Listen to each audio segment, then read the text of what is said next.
Nepal airport पर royal Nepal की airlines के जहाज ने ठीक 4 बजे रनवे की तरफ बढ़ना शुरू किया। मैं खिड़की की साथ वाली सीट पर बैठा था। उस वक्त मैं हकीकतन डरा हुआ था। खौफ की लहरें मेरे जिस्म के आर पार हो रही थी। मेरी नजरें एयरपोर्ट बिल्डिंग के एक कोने से दूसरे कोने तक दौड़ रही थी। हर लम्हे यही ख्याल गुजरता था कि अब पुलिस की जीप नमूदार होगी, पायलट जहाज को रनवे पर रोक लेगा और पुलिस मुझे गिरफ्तार कर लेगी। अगरचे ऐसे मरहले पहले भी कई बार गुजर चुके हैं, लेकिन 3.5 साल मुसलसल जिंदगी और मौत का खेल खेलते खेलते मैं अब ज़हनी तौर पर टूट फूट चुका था।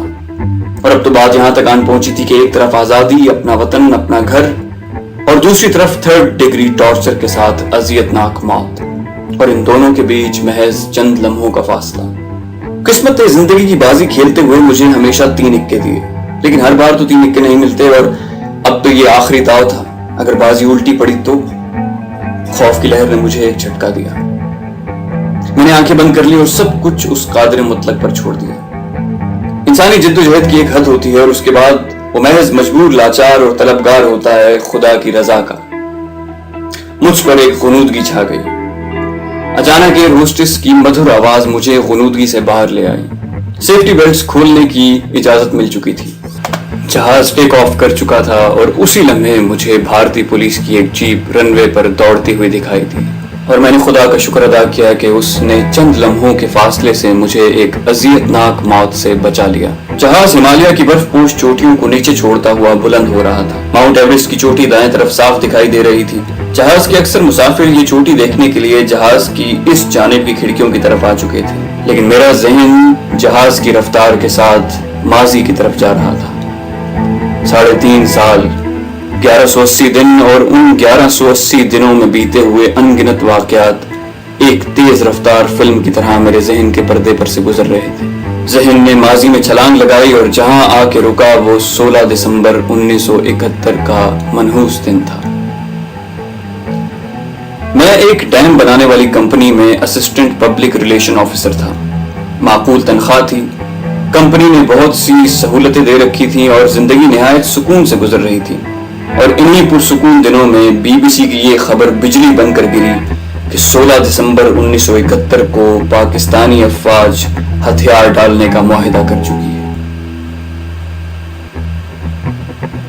यकीन जानिए, पहले तो इस खबर को सच मानने पर दिल टिका ही नहीं कि मुसलमान हिंदुओं के आगे हथियार डालेंगे।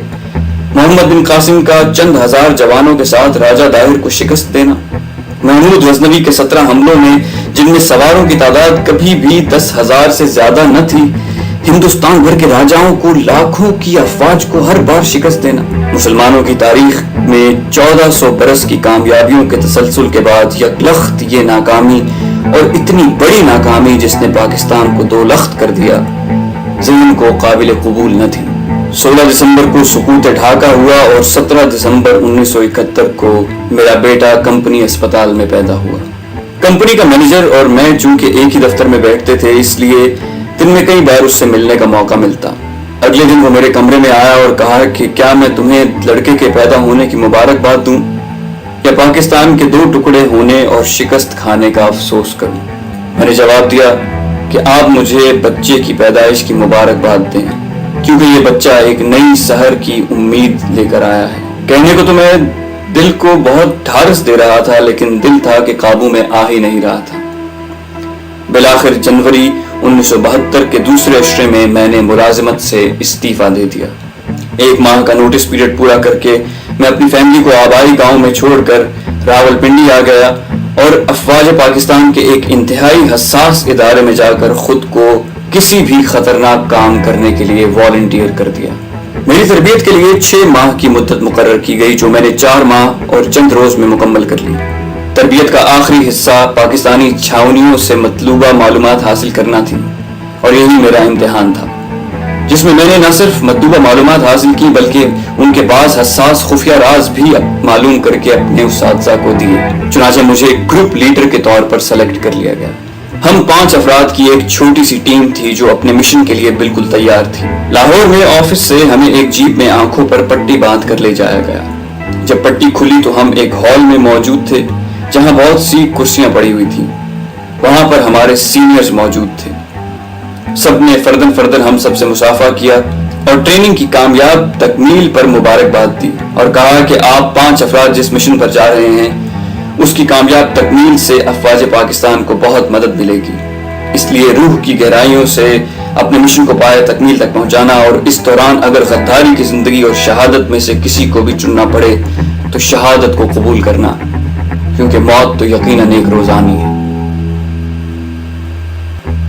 بھارت میں چوپڑا فیملی بڑی مشہور ہے۔ یہ پنجابی بڑے قد کاٹ والے اور نسبتاً سفید رنگت کے ہیں، اس لیے مجھے اپنی قد کاٹ کی بنا پر ونود چوپڑا کا نام دیا گیا۔ اس فیملی نے کاروبار، صنعت اور فلم انڈسٹری میں خاصا نام کمایا ہے اور یہ سارے بھارت میں پھیلے ہوئے ہیں۔ اس طرح میرے دیگر ساتھیوں کو بھی مختلف نام الاٹ کیے گئے۔ اگلے دن ہمیں 2 پرائیویٹ کاروں میں لاہور اسٹیشن پر پہنچایا گیا۔ وہاں 2 اجنبی دیہاتیوں سے ہمیں ملایا گیا۔ 10 روز بعد دلی میں ٹھیک 11 بجے ان میں سے ایک نے مجھے ملنا تھا۔ میٹنگ پلیس تفصیلاً مجھے سمجھا دی گئی۔ یہ 2 اجنبی محض ہمارے گروپ کے لیے وقف تھے اور ان کی یہ ڈیوٹی تھی کہ ہمیں وقت مقررہ پر بارڈر کراس کرائیں اور قریب ترین بھارتی اسٹیشن ہنومان گڑھ تک پہنچا دیں۔ ان دنوں جنگ کے بعد بھارت اور پاکستان سیز فائر کی حالت میں تھا۔ پاسپورٹ اور ویزا نام کی کوئی شے نہ تھی۔ بارڈر پر دونوں اطراف افواج کا اجتماع تھا۔ عین ممکن تھا کہ بارڈر کراسنگ کے دوران ہی دشمن ہمیں گولیوں سے اڑا دیتا۔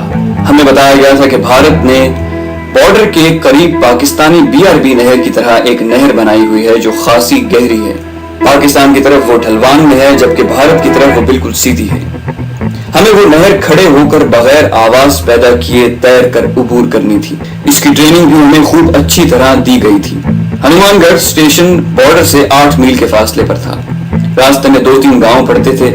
ہمیں ان سے دور رہ کر اور گاؤں کے کتوں سے بچ کر بھاگتے ہوئے جانا تھا۔ اس وقت مجھے احساس ہوا کہ دوران ٹریننگ مجھے 11 میل مسلسل دوڑنے کی پریکٹس کیوں کروائی گئی تھی۔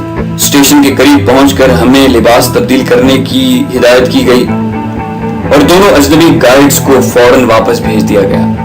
ٹھیک 10 بجے ہمیں مسلسل گولیاں چلنے کی آوازیں آئیں۔ ہماری بارڈر فورس نے پڑاؤ سے دونوں طرف تقریباً ½ کلومیٹر کے فاصلے پر دشمن پر فائرنگ شروع کر دی اور دشمن کو جوابی فائرنگ میں مصروف کر لیا۔ یہ فائرنگ ہمارے لیے گرین سگنل تھی۔ سینئرز نے ہمیں گلے لگایا۔ ان کی آنکھوں میں آنسو تھے۔ ان کے آخری الفاظ کچھ اس طرح تھے: wish you God's help and best of luck. اپنی ذہنی حالت کے بارے میں میں صرف یہ کہہ سکتا ہوں کہ بارڈر کراس کرنے کی ٹینشن اور مشن کی اہمیت دونوں یکساں تھیں۔ گھر اور فیملی کا خیال ذہن سے بالکل نکل چکا تھا۔ ہمیں ایک 30 بور کا ریوالور اور 100 گولیاں واٹر پروف پیکٹ میں دی گئی تھی جنہیں ہم نے اپنے بیگوں میں رکھ لیا۔ تمام بیگوں کو نہر عبور کرنے کے دوران سر پر باندھنے کے لیے رسیاں بھی دی گئیں۔ 10:15 بجے ہمیں بارڈر کی طرف بڑھنے کا حکم ملا اور ہم سب کو خدا حافظ کہتے ہوئے اپنے گائیڈز کے ہمراہ بارڈر کی طرف چل پڑے۔ دوستو، یہ تھی ہماری آج کی کہانی۔ اگر آپ کو یہ کہانی پسند آئی ہو تو پلیز اس ویڈیو پر کامنٹ کر کے ہمیں اپنی رائے سے آگاہ کیجیے، اور اگر آپ ہمارے پاکستانی ہیرو کی مزید کہانیاں سننا چاہیں تو بیل آئیکن پر کلک کر کے اس چینل کو سبسکرائب کرنا مت بھولیں۔